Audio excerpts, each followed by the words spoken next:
সুপ্রিয় দর্শক, অন্তর্বর্তীকালীন সরকারের উপদেষ্টাদের মধ্যে অন্যতম একজন হচ্ছেন বন ও জলবায়ু পরিবর্তন মন্ত্রী রেজওয়ানা হাসান। উপদেষ্টা হয়ে তিনি সকলের মনে তাক লাগিয়ে দিয়েছেন। ইতিমধ্যে সবার মুখে শোনা যাচ্ছে উপদেষ্টা রেজওয়ানা হাসানের কথা। যদিও আপনারা সকলেই কম বেশি রেজওয়ানা হাসানকে চিনেন, তবে আপনারা কি জানেন উপদেষ্টা রেজওয়ানা হাসানের একটি কন্যা সন্তান রয়েছে? বিস্তারিত জানতে ভিডিওটি না টেনে শেষ পর্যন্ত দেখতে থাকুন। বর্তমান অন্তর্বর্তীকালীন সরকারের বন ও জলবায়ু পরিবর্তন মন্ত্রণালয়ের দায়িত্ব পেয়েছেন সৈয়দ রেজওয়ানা হাসান। রেজওয়ানা হাসান পটিক নিবাস হবিগঞ্জে, যদিও তিনি জন্মগ্রহণ করেছেন ঢাকার ধানমন্ডিতে। 1968 সালের 15 জানুয়ারি জন্মগ্রহণ করেন তিনি। রেজওয়ানা হাসানের বাবার নাম সৈয়দ মহিবুল হাসান এবং মায়ের নাম সুরায়া হাসান। রেজওয়ানা হাসান বিকারুন্নেসা নুন স্কুল থেকে এসএসসি পাশ করেন, এরপর হলে ক্রস কলেজ থেকে এসএসসি পাশ করেন। এরপর তিনি ঢাকা বিশ্ববিদ্যালয়ে ভর্তি হন। প্রথমে লোক প্রশাসন বিভাগে ভর্তি হলেও আইনের প্রতি আগ্রহ থাকার কারণে তিনি পরবর্তীতে বিভাগ পরিবর্তন করে আইন বিভাগে ভর্তি হন। এরপর সেখান থেকে অনার্স এবং মাস্টার্স কমপ্লিট করেন।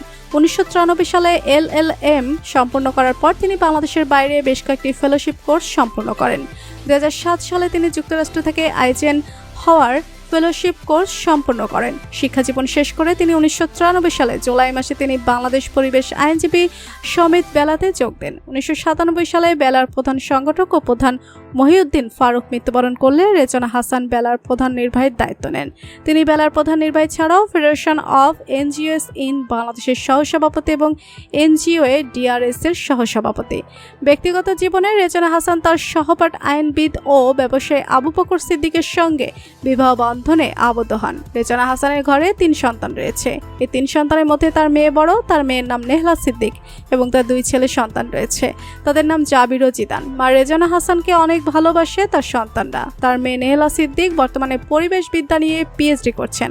নেহলা বলেন, আমি আমার মায়ের মতো একজন পরিবেশবিদ হতে চাই। আপনারা সবাই আমার জন্য দোয়া করবেন। আমি আমার মায়ের মতো বড় হয়ে দেশের জন্য কিছু করতে চাই। নেহলা আরও বলেন, সবাই আমার মায়ের জন্য দোয়া করবেন। আমার মা যেন দেশের জন্য, দেশের মানুষের জন্য ভালো কিছু করতে পারে।